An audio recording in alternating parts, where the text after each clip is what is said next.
Hey guys, Dal here from Rigging Education and Crane Hire. Today I'm just going to go over the maths for the CO course. So if you've got your workbooks in front of you, good time to pull them out, and your load charts because there's a lot to get through. So I'm just going to make myself small as I can and we're going to go through this. So on the first page here, we've got a Grove GMK 5130. So we know which load chart that we're going to be looking at. We're going to be looking at the Grove load chart.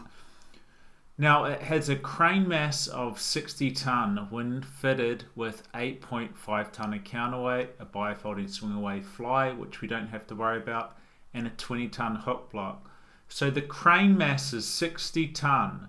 That's inclusive, that's including the 8.5 tonne counterweight and also the 20 tonne hook block.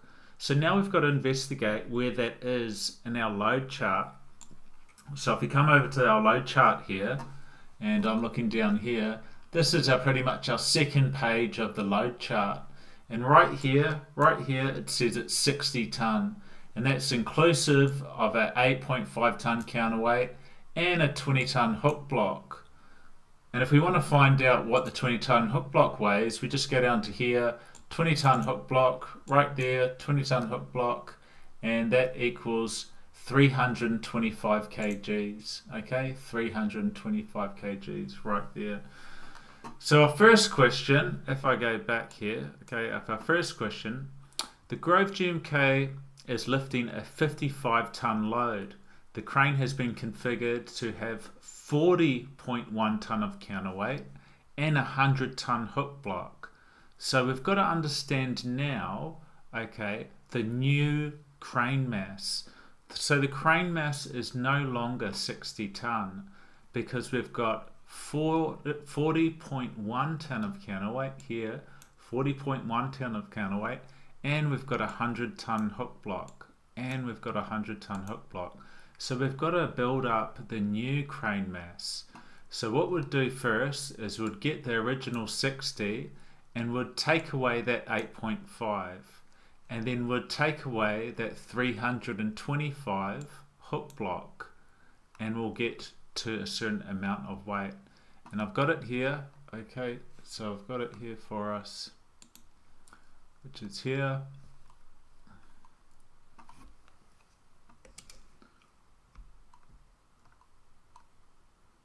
Okay, so we've got 51.175, that's 60, take away 8.5, take away the small hook block, 51.175 we're left with. Now we've got to add the new counterweight and the new hook block. Now if we want to know where the new hook block is, okay, the new hook block is right here. It's the 100 tonne hook block. And it's 1,150 kgs, so 1.15 tonne. So if we go back to our calculation here, okay, that's 1.15 tonne plus our new counterweight 40.1. So we know what our new crane mass is. It's all of this added together. Now I've got another page for us right here, okay. This is our formulas. So if you've got a piece of paper, this is a formula to find out question 1. This is the formula right here.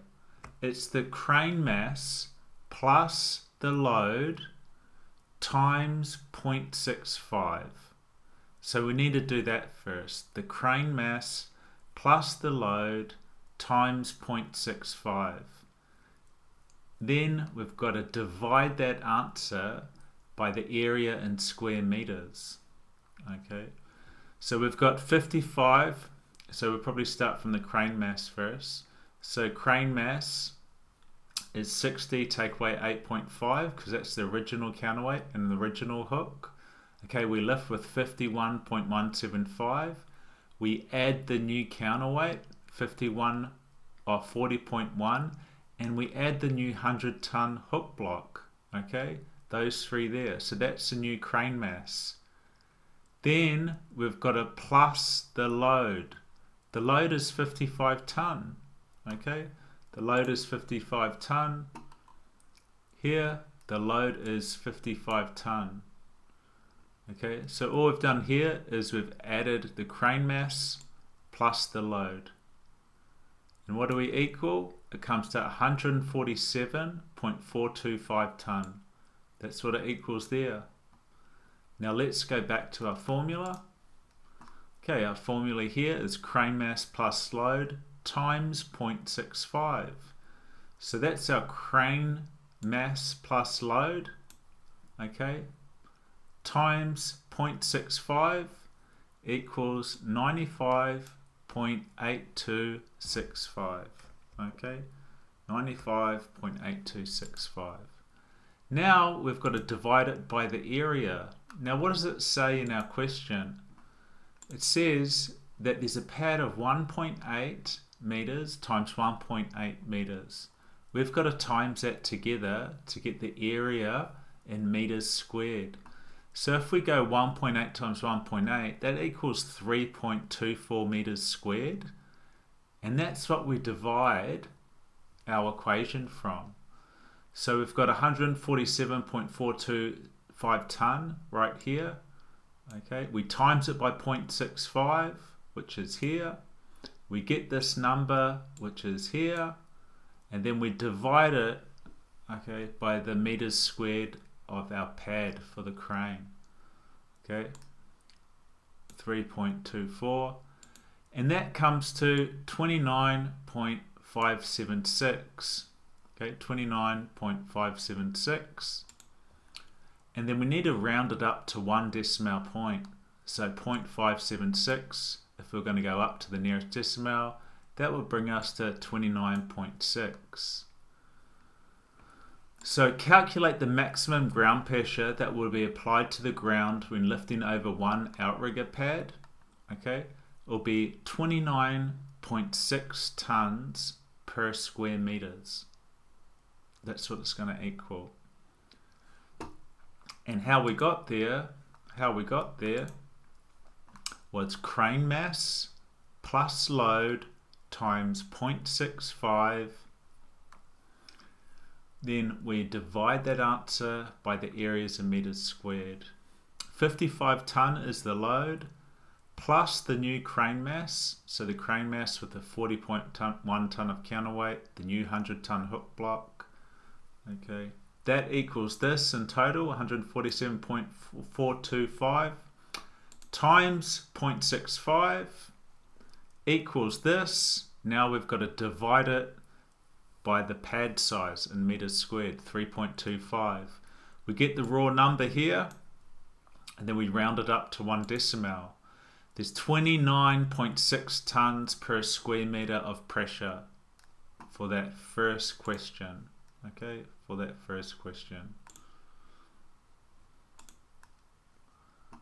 Okay, so that's how we work that one out.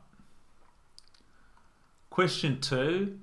The same crane as question 1 is now set up on compacted sand, which has a Pmax of 20. What is the minimum area packing under each outrigger pad to prevent the crane from sinking into the sand? What are the dimensions of the outrigger pad? So what's the minimum area of packing under each pad? So how we figure this out, okay, is we get that 95 here, okay, we got that 95, okay, that was the top equation, okay, that was the top equation. That's the crane mass times the load times 0.65.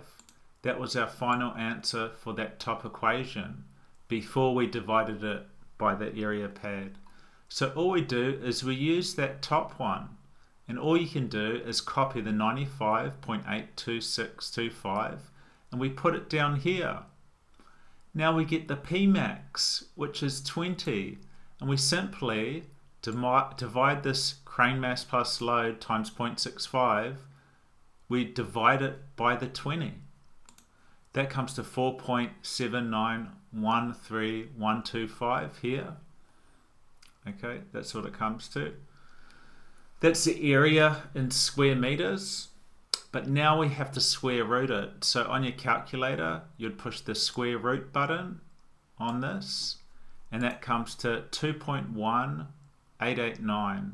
We need to round that up to 1 decimal, so 2.1889. That will come to 2.2. Okay, 2.2.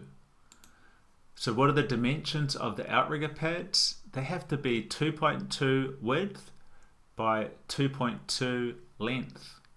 That's the size of the pads that we need. So again, the formula for this one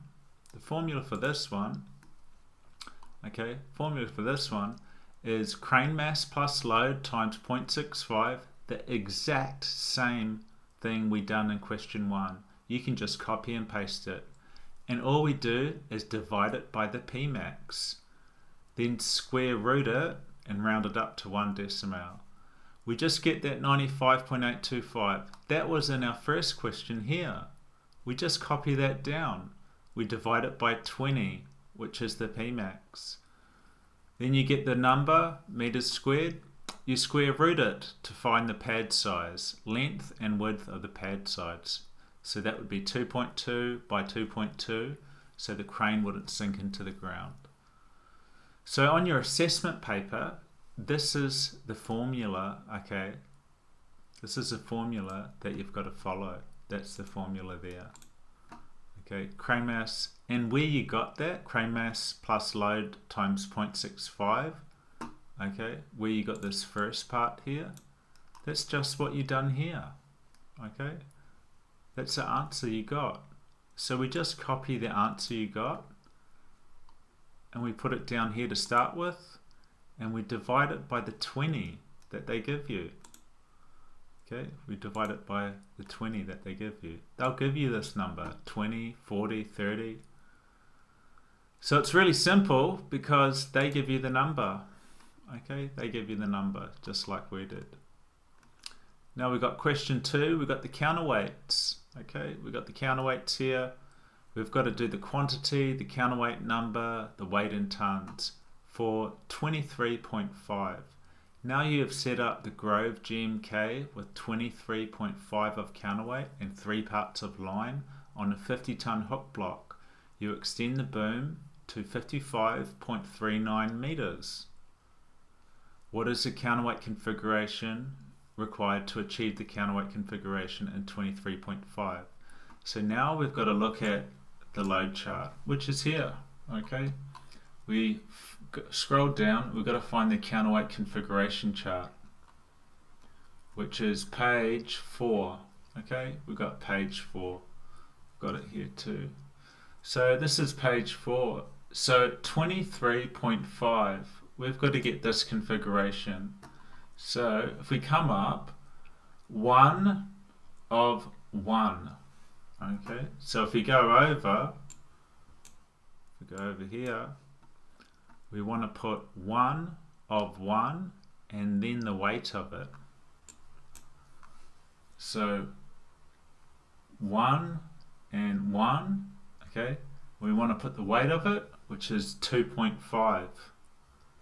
So if we came over here, would go quantity 1, counterweight number 1, and then would go 2.5. Then we'd go to the next one.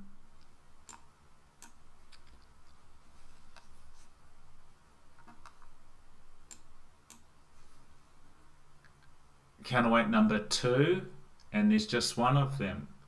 So we'd go counterweight number 2, one of them, 2.5. Then we'd go counterweight number 3, and the quantity is 3 of them, because look, there's 3 threes, and the weight is 5 ton. Then the next one would have 4, there's no 4, so we wouldn't have counterweight number 4 there. There's counterweight number 6, there's 1, and there's counterweight number 11, there's 1. So on the top line would have 1 of 1, would have counterweight number 2, 1, 3, 3, 3, okay, of each. So 3 times 5. And then 6, there's 1, and 11, which is 1 ton, is 1. So if I go back, you would write that in order here. The counterweight number 1, the counterweight number 2, the counterweight number 3. Remember 3 had a quantity of 3 of them, so that would be 15 tonne here. Counterweight number 6 and 11. You write the quantity 1, 1, 1, 1. This one had 3. You write the total weights of all of them and then you add them up. It's all there waiting for you. Really easy on page 4.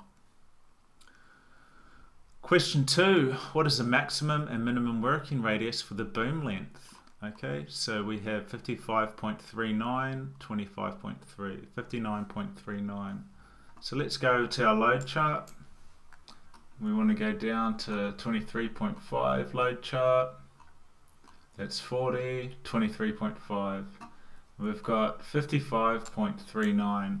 That's the chart there that we want to have. Okay, right there. Okay, 55.35. Now we're going to want to go back to our question. Okay, what is the minimum and maximum working radius for this boom length? Okay, 55.39. What's the minimum and maximum? So it's easy as we go back to our load chart. The minimum is 11.6 and that's at 8 meters, right there. The maximum is 48, 1.2. And that's right there, okay, 48 meters. So the minimum is 8 meters, the maximum is 48. So in this question here, I'd say the maximum is 8 meters, boom, right there, 8 meters. The minimum is 8 meters and the maximum is 48. So that's page 7, the bottom of page 7. That's how we find that. The maximum and the minimum radius. Okay. Moving on to question 3. What is the maximum speed the hook block can be raised with this configuration? Number of falls. Now look, up here, guys, okay, we've got 3 parts of line. Okay. What is the maximum speed of the hook block? So in our load chart, this is where we find it. Page at bottom 2. Go up to bottom 2.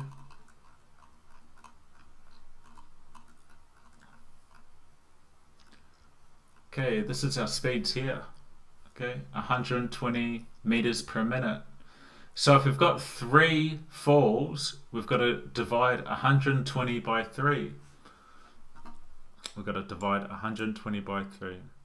So 120 divided by 3 equals 40 meters per minute. That would be the answer, 40 meters per minute. Alright, the next question. The site you are working requires that the crane load chart be derated by 75% while the crane is still set up in the configuration of scenario 2. You have been asked to pick up 6 tons at 8 meters radius, slew 130 degrees and lower the load at a platform at 16 meters radius. The load requires the use of 50 kgs of rigging. You observe the site requirements. What percentage of the site's allowed rated capacity is the crane at when the load is lifted at 8 meters? Okay, at 8 meters. Round up to the second decimale. So now what we've got to do, and I'll explain it more here. Okay, now what we've got to do is we're down to this one here. Okay. The site's allowed rated capacity when the crane is at the load lifted at 8 meters, round up to the second decimale, show all your workings. Okay, so it is only 1 decimale. So how we work out this, the calculation, here it is. This is a formula, the total load divided by derated capacity times 100. Total load divided by derated capacity times 100. That's what percentage you'd be working at on the site if they drop it by 75%. Okay. So what we've got to work out is the total load. Okay, so the total load at 8 meters, okay, sorry, the total load in general, okay, total load is 6 tons right here. Okay, so it's 6 ton. Now we've got to add the 50 ton hook block. So the 50 ton hook block is 675. Okay, and this is where we find it. Okay, 50 ton hook block, 675, right there. Okay, so if we go back, and then we've got 50 kg of rigging, which is in this. Okay, 50 kg of rigging.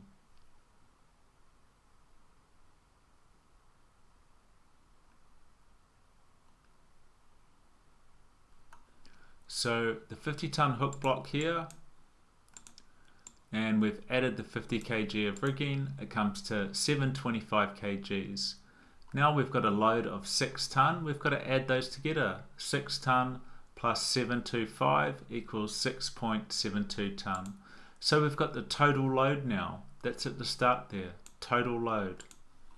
Okay, now we've got to divide that by the derated capacity. What's the derated capacity? Okay, it's whatever you're good for on the chart times 0.75, because the site has a 75%. Okay, they want to put 75% on your capacity. Okay, they want to take 25% off. So how we do that is we find our capacity at 8 meters. Let's find our capacity on the load chart. So if we come over here, I'm looking at the load chart. Let's find our capacity at the load chart. Alright, we're at 8 meters. Okay, 8 meters. We're good for 11.6, right there, 11.6. So now we've got to derate that for this site, which has a duration. Okay, so we get 11.6 and we times it by 0.75, and that equals 8.7 ton. So now we've got the formula. We've got our total load divided by our derated capacity now. 6.725 is our total load, hook block, rigging and load, divided by our derated capacity, which was 11.6 times 0.75. And then once we get that, we times it by 100 to get our percentage. So it comes to 77.2988. We round that up to 77.3.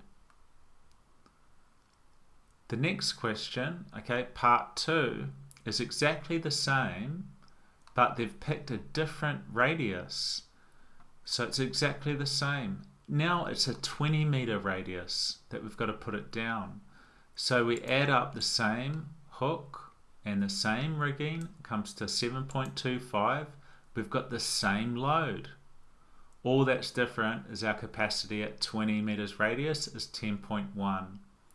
Now we've got to add the site's derating, which is 75%.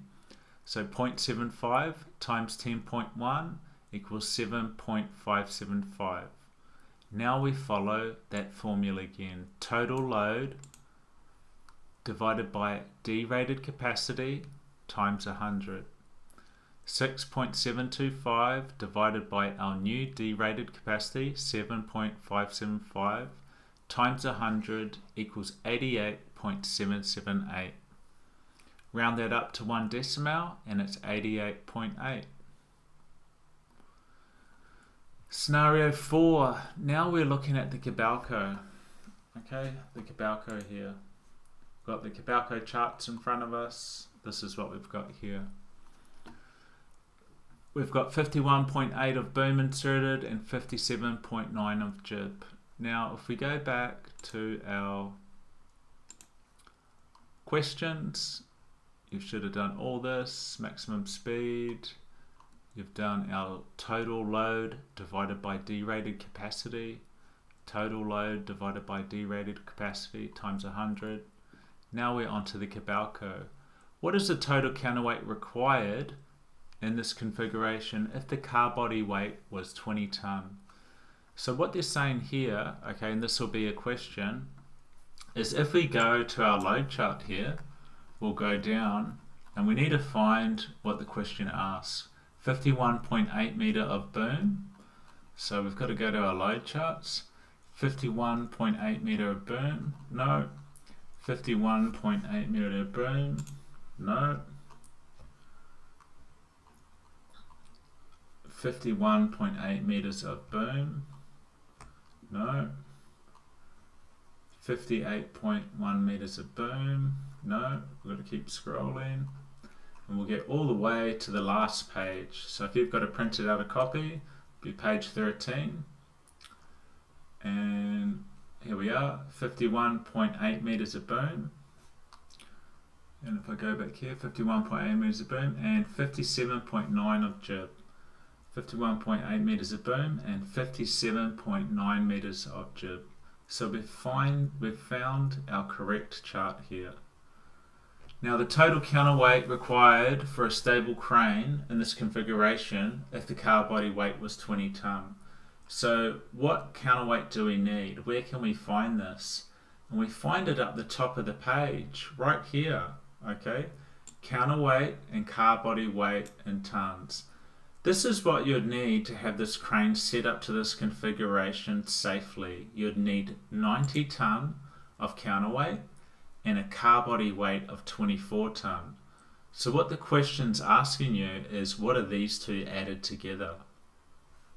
Now my question that I've put in for this assessment is, what is the total counterweight required for stable crane operations if the car body weight was 20?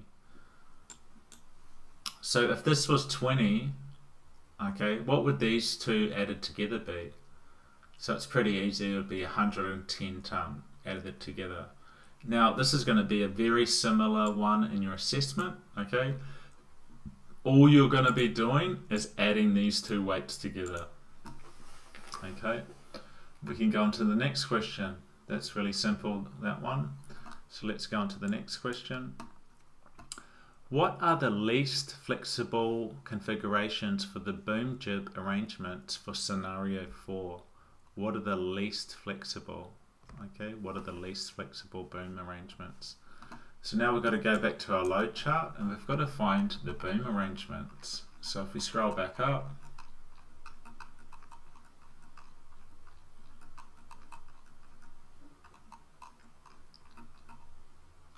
and here are the jib arrangements, and here are the boom arrangements, okay? So if we start on the jib arrangements, we need to have a look here, okay? So maybe we'll start on the boom arrangements just to be in order.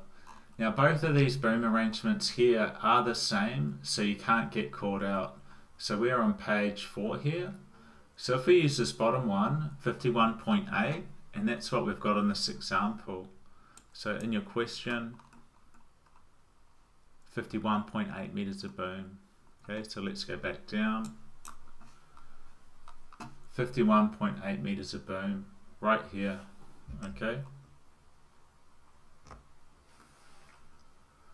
So if we look at this little indicator here, okay, this little weird symbol indicates the most flexible combinations which can be modified for all shoulder luffing boom arrangements. Okay, so this means the most flexible. So in the question that I've put in here, we're looking for the least flexible. Okay, the least flexible. So if I come back to our boom one, we've got the least flexible, which would be this one here because it hasn't got the symbol. So the first one would be a B, which is a B down here. In the first cell, you'd put 7.6. The next one across is a 10 down here. Okay, down here is a 10, and that's a 3 meter. So in the next box, you'll put 3 meters. So this one would be 7.6. Next one would be 3. And then you'd keep filling them in along as you go. Okay, the next one here, 51.8, is a 40, then a 40, then a 40. 40's here, a 12.2. So if we back onto our answer guide, okay, that's answer one here, 40, 12.2, 12.2, 12.2. Then we'll go back again to our load chart, and we've got an 11 point B, we've got 11.7b and a C. 11.7b is 3.6 and a C is 1. So 3.6 and 1, 3.6 and 1 meter. This is boom arrangements. Then for our next question, we've got to find the jib arrangements, the least flexible. So we'd have to scroll down, okay, on our load chart. So we were just on this one, 51.8. We've got to scroll down now to the next page, and we've got 51.8. Okay, let's just make sure that that's our question. 57.9, okay, is our jib arrangement, 57.9. So 57.9 here. The least flexible is this bottom one here, because the most flexible is that symbol. So I would correlate this one, JB, I'd come down here to JB, I'd write in the first box 9.1. Then there's 10A, 10A, next box I'd put 3. Then the next one is a 20, 20, I'd put a 6.1, a 6.1, 40 here, a 12.2, 40, a 12.2, and then a JT, which is here, JT, a 9.1. And I'd fill up all those boxes, all across here. The next question is how many fours of rope should be on the block? Really easy. We go back to our load chart all the way down the bottom. Okay, all the way down the bottom. And it's down here. There's reeves. Okay, reeves mean how many falls? 2. Okay, right there. It says 2. Okay, right there. So it's easy enough. That's where you find that one. Then we go down. Using the configuration provided in scenario 4 configuration, you've been asked to pick up a 4-ton load at a 24 meter radius and place it at 72 meters, referred to the load charts and the manufacturer's specs required. So this is your scenario 4 in the load charts. Scenario 5, what is a beam boom angle to pick up a radius of 24 meters? Okay, this will be an answer similar to in your assessment. This is where we find it. We go back to what the scenario told us where we were on this load chart here. Okay, what's the only degrees that we can be at to pick up something at 24 meters? Okay, if we go across, the only degrees that is capable of going to 24 meters is 88 degrees. So if we went back to that question, question 1, it would be 88 degrees. Okay, we'd write 88 degrees in there. Can you complete this operation in a single lift? Please explain. Yeah, we can complete this in a single lift. The picture in your exam will show a picture of a building and stuff. I don't have that picture here, but this is how we would do it. Okay, we would pick up the load at 24 meters, okay, and we would jib it down until we were at 68 meters, okay, because 68 meters and 63 can both get out to 74 meters, both of them can, but 68 degrees is your better chart. Look, you're good for 5.2 there. On 63, you're only good for 4.3. So we want to stick to our best chart. So yes, we can. We would jib, pick up the load at 24 meters up here. At 88 degrees, we would jib the main boom down to 68 degrees, which is this one here, and we would luff the jib, the top jib, okay, luff the top jib down to the remaining 74 meters and place the load there, the 4-ton there, with our best chart, not this one, our best chart, this one. So yes, we can do it. All right.